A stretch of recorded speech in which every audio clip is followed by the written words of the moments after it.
Black History Month and also Reggae History Month, and as part of our celebration here, I received a book.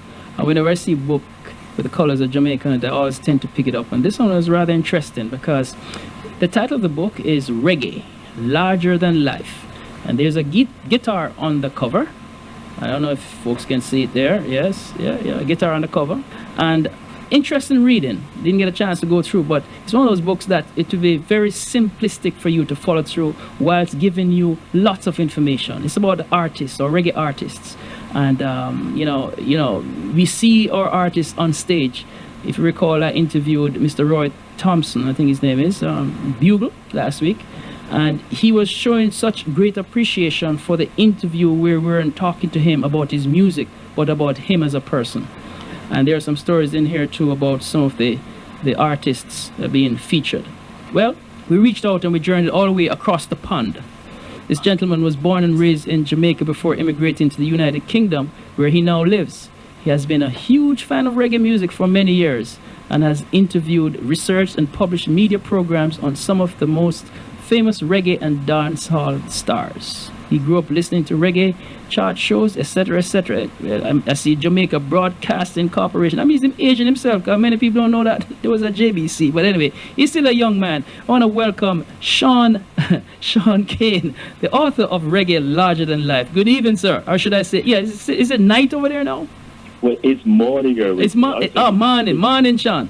Yeah, good morning from London. Across the pond. Across the pond. There's a kind of mix-up going on here. I say, God, some people say it's a potpourri of many things. Well, there you go. All right. There you go. All right. Yeah. Listen, this book is very interesting. When I came into the studio, I saw it for the first time. I read up about it, but it's a no disrespect. It's a simplistic presented book, but with lots of facts and information.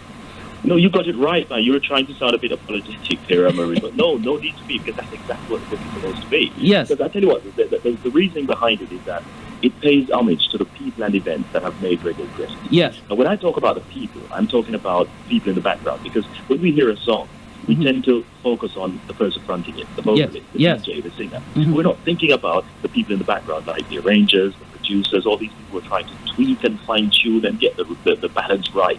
All those people in the background, we're not thinking about them.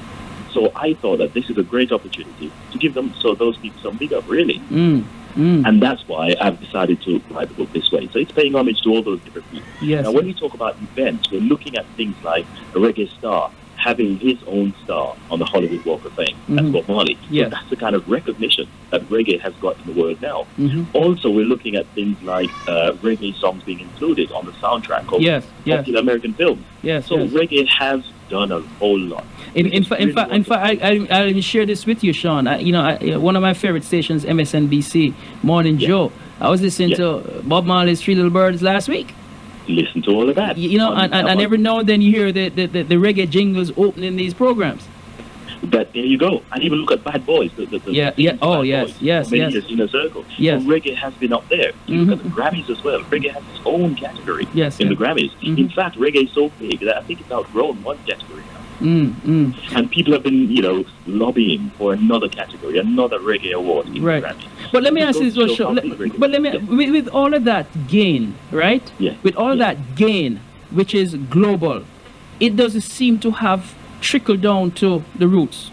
Well, that might be true, but I think that's down to marketing. Okay. And it's down to people taking ownership of the music. Because what they generally do, they sign their rights away to big companies that are just thinking about money. And those companies, they skim off a huge amount of what the music generates. And it's just a very small portion that gets trickled down to the people who are doing the real work. Right. So I think when they take control of the music, then everything goes to them. But let me ask this, are our new artists wising up to that and realizing that? I see some of the majors like the Chronics of the world seem to have their teams behind them. But in general, is that the general approach now by the new sphere and reggae artists? I do not think so. I think Chronics is kind of probably a one in a million, And then, of course, you've got a few more there doing it, but not the majority. Because I've got some gripes about the kind of music that these younger artists are doing. It is still music that I would call probably backyard boogie. Because the content of the lyrics, that doesn't appeal to the it doesn't transcend. Yes. No, it does not. therefore, if you look at the people who get the Grammys or get nominated for the Grammys, it's generally the same people. You see what I'm saying? So the younger artists who are coming through, they're not getting that far because they are kind of a bit myopic in the kind of lyrics that they are generating and they are putting out there. In other words, go for the big up in the dance hall and leave it there. Yes, that's basically what they do. So they get hype, as they like to call it. Yes. They are holding a hype. So they get that hype. People are calling their names. People are mentioning them at probably local radio stations. But that's not where the money is. And that's not where the massive recognition is. So if you want to appeal to mainstream, you have to look at what mainstream wants and give that stuff. Right. And condition your product to that, and it doesn't mean that you're gonna sacrifice your creativity, but it's how you present it. That's exactly what we're saying. So you have to adapt what you want because when you're doing something and it's internationalization, that's involved. You have to be prepared to adapt depending on what the territory that you're marketing. That's right. Requires. And you speak of adaptation, and an artist comes to my mind right away, Richie Stephens. Right, there you go. You see, because he has managed to re-engineer himself, one, and at the same token, latch onto a niche that has legs. Well, there you go. So it's taking in places. You're also right, because Richie's had a taste of the big times. I don't think it quite worked out, because I remember when he was with Motown back in the 90s. Probably, I think he did one album on that Motown label. It probably didn't quite work out, but he reinvented himself. Yes. And as you said, he's carved out a niche for himself now, and he's really, really enjoying that because, as you say, he's got legs. He's really taking in places. That's right. Enjoy your favorite reggae and dancehall artists in the new and unique Fun and Games book, Reggae Larger Than Life. Tell me, who had a 1983 hit with Water Pumping? Name the singer who was so tempted to touch that he got himself into double trouble in the 1990s. And which newcomer released the inspirational track No Complaining in 2017? Reggae Larger Than Life, the ultimate reggae music Fun and Games book, now at Linstead Book and Stationery Supplies, Angels Book and Variety Store, Book and Stationery Place, Portmore Mall, and Brian's Bookstores island-wide. So come back to the book now, because at the book we want to talk, because I want to make sure that this book gets into the hands of many. So Reggae Larger Than Life, I'm not going to tell people inside, but it's a fun and game book as well, because it allows you it allows you to, it's like we call it now, the school's challenge kind of book, Yes, all of that. Yes. Because what I really wanted to do, I wanted to get people to understand the journey that reggae has traveled, right? And the people, the pioneers, who kind of carved out this kind of a pathway for reggae. So I didn't want to make it anything that people felt like they were going back to school to have to study this date and study when that happened, who did that, nothing like that. I wanted them to have fun, but something is sticking while they're having fun. Because there are many I did not know that moment. So when they go to, I didn't know that Marley was so and so and so. That's right. I didn't know that he did that. I didn't know that person was part of that group. I didn't know he started out as a group. I think he was always a solo act. Oh, no, I know that. So there are many moments like those in there. You see, there's no pressure. Yes. While those things are sticking. Yes. And that's what I really wanted to do. Like, for example, I took this kind of... That's right. Like for example, ladies and gentlemen, question in here. Jamaican entertainer and social commentator Muta Baruka can best be described as A, a singer, B, a choreographer, C, a dub poet, D, a preacher. See, there you go. There you go. So it's things like those. Yes. So what is Muta then? Because he doesn't really sing. He doesn't really did. So that gives you an idea. You start thinking. And if you don't know it, you probably go and research. That's right. I get it. Yes. So that's exactly what I'm trying to achieve. Well, and people have been talking about it lots, so there's a lot of fun in it. Right. People are picking up on that. So are we going to be seeing you across the pond on this side to self-promote this, to promote this book in person?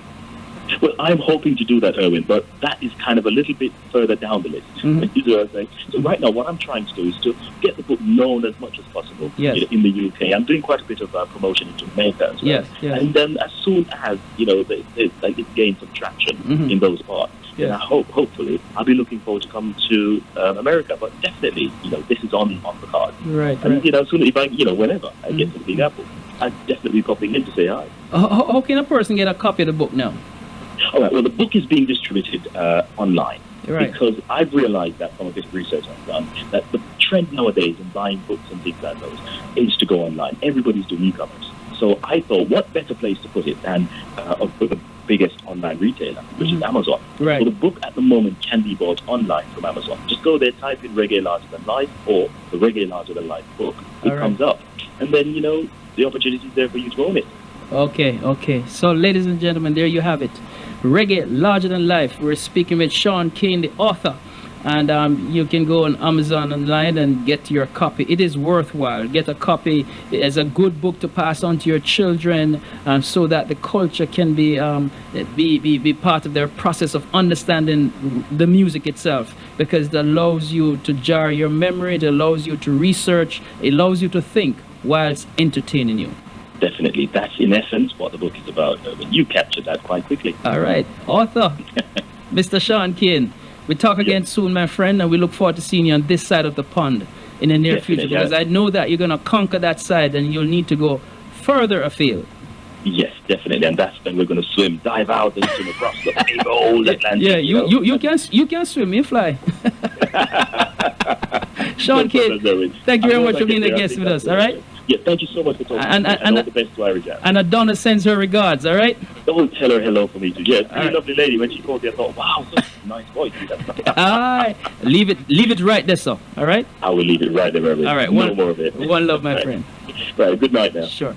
That was author Shaun Cain from across the pond, the author of Reggae Larger Than Life. We urge you to go out and get a copy of it. It is available and on Amazon.